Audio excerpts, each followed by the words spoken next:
Hello friends, अस्सलाम वालेकुम and welcome to reality stories. दोस्तों, ये कहानी जापान के एक चालाक मुजरिम की है। एक मुजरिम जिसे कोई भी जेल ज्यादा देर तक कैद नहीं कर सकी। ये आदमी जेल तोड़कर कैसे भागता रहा, इसके पीछे एक अजीब कहानी है। दोस्तों, इस आदमी का नाम योशी शिरातोरी है। ये जापान के शहर अमोरी में रहता था। योशी 1907 में एक किसान के घर पैदा हुआ था। जब ये थोड़ा बड़ा हुआ तो इसके वालिद की मौत हो गई। वालिद के मरने के बाद इसकी वालदा ने दूसरी शादी कर ली, जिसके बाद ये अपनी खाला के साथ रहने लगा। दोस्तों, ये लड़का बहुत कम उम्र से ही काम करने लगा था।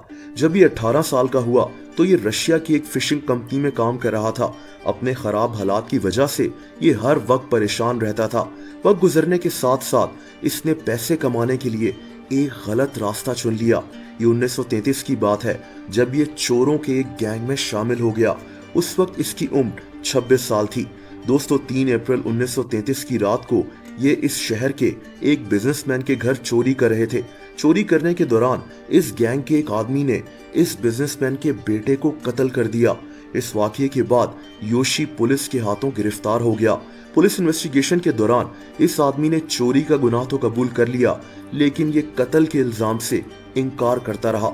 लेकिन दोस्तों, पुलिस ने इस पर कत्ल का इल्जाम लगाकर इसे जापान की अमोरी जेल में भेज दिया। लेकिन ये अभी भी यही कहता रहा कि इसने कत्ल नहीं किया है। दोस्तों, जेल के गार्ड्स इस पर शदीद टॉर्चर करते थे। कई साल तक योशी इसी जेल में बंद रहा, लेकिन इस अरसे में ये इस जेल से भागने की प्लानिंग करता रहा। इसको जेल के गार्ड्स की ड्यूटी, टाइमिंग और शिफ्ट के बदलने के बारे में बहुत कुछ पता चल चुका था। दोस्तों, जून 1936 के एक दिन लोहे की तार का एक टुकड़ा तोड़कर अपने पास रख लिया। अगली सुबह 5 बजे इसने जेल के 6 दरवाजों को सिर्फ इसी तार की मदद से खोल लिया। इस वक्त इस जेल के गार्ड्स की शिफ्ट तब्दील होती थी और इसी दौरान सिर्फ 15 मिनट्स के लिए जेल के इस हिस्से में गार्ड्स मौजूद नहीं होते थे। इसी चीज की वजह से योशी जेल से भागने में कामयाब हो गया। लेकिन दोस्तों, योशी की ये आजादी ज्यादा दिन तक कायम नहीं रही। इस वाकये के 3 दिन के बाद ये एक हॉस्पिटल से चोरी करते हुए पकड़ा गया। पुलिस ने इसे गिरफ्तार करने के बाद अदालत में पेश कर दिया और अदालत ने इसको चोरी, कत्ल और जेल से भागने के जुर्म में उम्र कैद की सजा सुना दी। दोस्तों, वक्त गुजरता रहा और 1942 में इसे जापान की अकीता जेल में भेज दिया गया। इस जेल में इसे एक खास सेल में रखा गया। इस सेल की दीवारें कॉपर की बनी हुई थी। हवा के लिए इस कमरे की छत पर बस एक छोटा सा रोशनदान था। अकीता जेल में इस पर कड़ी नजर रखी जा रही थी, लेकिन योशी के जहन में फिर से यहाँ से भागने का प्लान बन रहा था।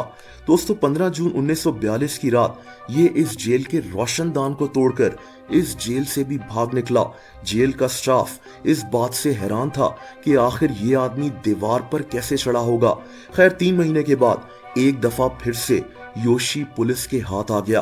1943 में इसे जापान की अबाशिरी जेल में शिफ्ट कर दिया गया। दोस्तों, ये जेल एक बर्फीले इलाके में थी। योशी को इस जेल में बगैर कंबल के जमीन पर सुलाया जाता था। लेकिन एक दफा फिर से ये आदमी जेल से भागने का सोचने लगा। योशी कहीं भाग ना जाए, इसीलिए इसे एक 20 किलो वजनी हथकड़ी पहना दी गई थी। ये हथकड़ी कोई आम आदमी खोल ही नहीं सकता था। इस हथकड़ी को खोलने में 2 घंटे का वक्त लगता था। लेकिन 26 अगस्त 1944 की एक रात योशी इस जेल से भी भागने में कामयाब हो गया। इसने ऐसा कैसे किया, ये बात सामने नहीं आ सकी। दोस्तों, ये आदमी एक मुजरिम था, इसीलिए इसकी फितरत बदल नहीं सकी। 2 साल बाद ये एक किसान को कत्ल करने के जुर्म में फिर से पकड़ा गया और इस दफा अदालत ने योशी को मौत की सजा सुना दी। इसे जापान की सेपोरो जेल में रखा गया था। लेकिन 1947 में योशी इस जेल से भी भागने में कामयाब हो गया और 1 साल बाद ये फिर से पकड़ा गया। दोस्तों, इस दफा योशी को जब अदालत में पेश किया गया तो इसने अदालत से एक दरख्वास्त की। इसने कहा कि अगर जेल का स्टाफ इस पर टॉर्चर ना करे तो ये इस दफा जेल से नहीं भागेगा। अदालत ने योशी को कत्ल के इल्जाम से बरी कर दिया, लेकिन इसको 14 साल की सजा सुना दी गई। ये आदमी चुपचाप जेल में अपनी सजा पूरी करने लगा और 1961 में ये अपनी सजा पूरी करने के बाद जेल से रिहा भी हो गया। योशी शिरातोरी जापान का एक अनोखा मुजरिम है। 2017 में इस कैदी पर एक फिल्म भी बन चुकी है। दोस्तों, अगर आप मुझे इंस्टाग्राम पर भी फॉलो करना चाहें तो उसका लिंक नीचे मौजूद है।